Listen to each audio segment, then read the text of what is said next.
Hello world, ini cerita tentang kami, para pejuang pendidikan yang belajar dari rumah di saat pandemi seperti saat ini.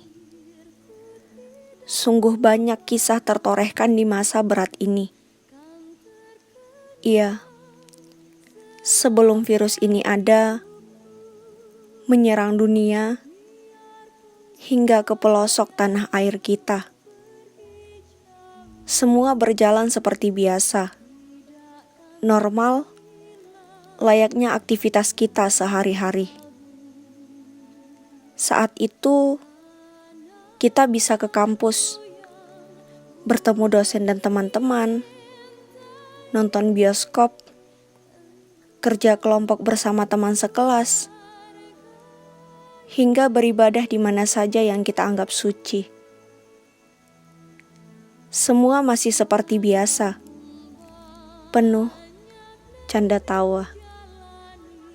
Sampai hari itu tiba juga. 2 orang di Indonesia dinyatakan positif corona. Yang positif terinfeksi virus corona disebut telah melakukan kontak dengan warga negara Jepang dan yang membuat semua berubah total. Tertanggal 22 Mei 2021, 496 hari telah berlalu. 11.904 jam, 714.240 menit, dan 42.854.400 detik. Semenjak presiden kita, Bapak Joko Widodo, mengumumkan 2 orang Indonesia positif terjangkit virus corona.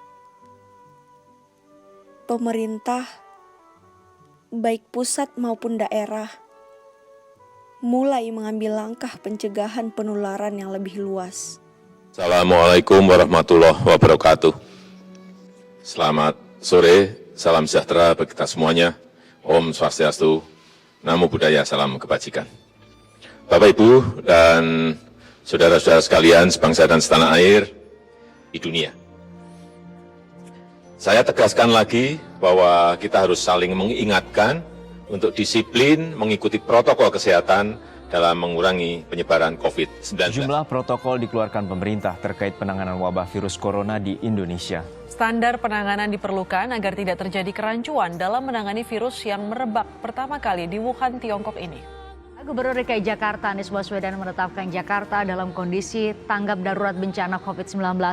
Mulai hari Senin besok, pemerintah Provinsi DKI Jakarta mengimbau seluruh kegiatan perkantoran dihentikan sementara. Ya, benar sekali. Kami tidak lagi pergi ke kampus. Tidak ada canda tawa bersama teman.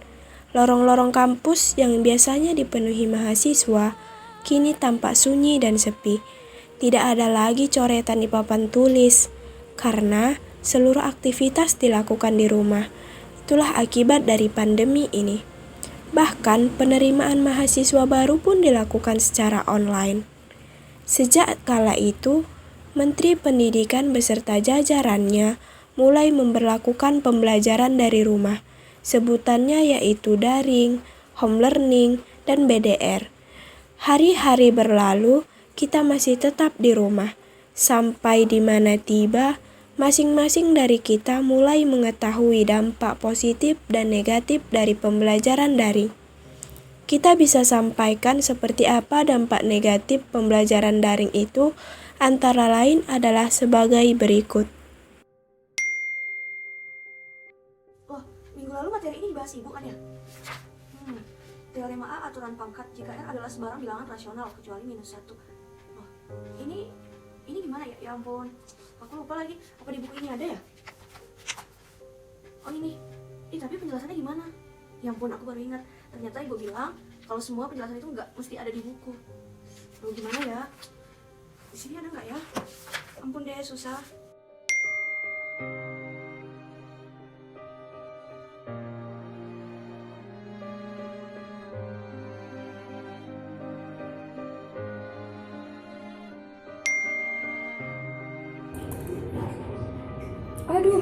Udah jam segini lagi.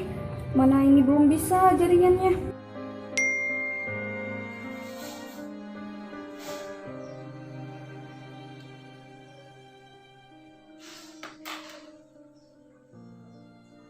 Sakit lagi matanya. Masih.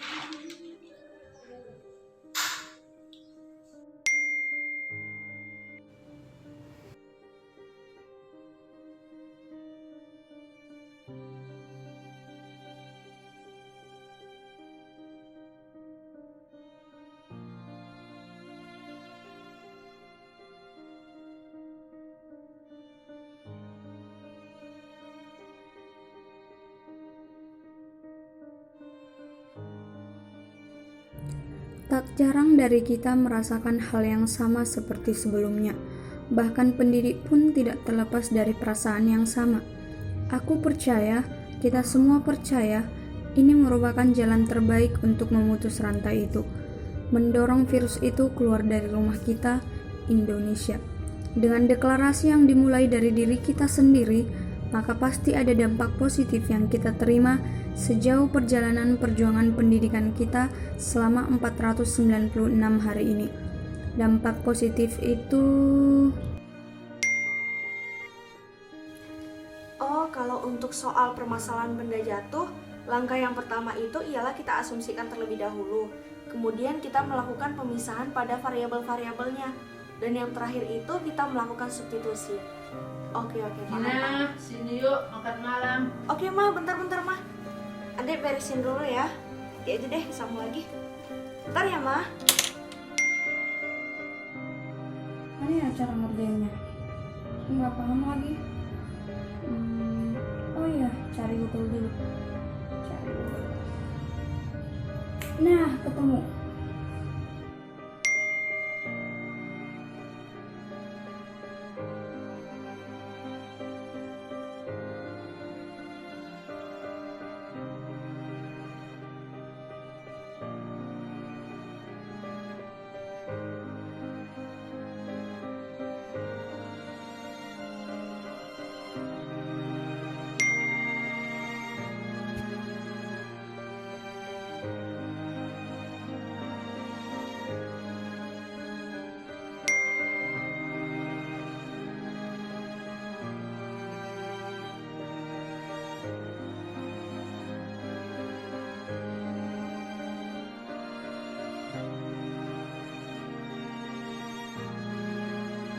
Cerita ini ditutup dengan paparan dampak yang kita terima saat ini. Tetapi jangan khawatir teman, ini demi kebaikan kita bersama. Asas gotong royong itu punya Indonesia. Mari kita tanamkan asas ini untuk tidak mengancam nyawa orang lain, orang yang kita cintai, atau bahkan diri kita sendiri. Kita orang pendidikan, tahu arti sebuah perjuangan. Pejuang pendidikan tidak akan berakhir tragis hanya karena sebuah misi. Tetapi pahlawan akan merasa miris jika hanya berdiam diri tanpa kontribusi. Salam dari kami untuk kita semua. Tetap semangat dan mulailah dari mana kamu berada. Gunakan apa yang kamu miliki, lakukan apa yang bisa kamu lakukan. Karena kamu tidak perlu menjadi luar biasa untuk memulai, tetapi kamu harus memulai untuk menjadi luar biasa.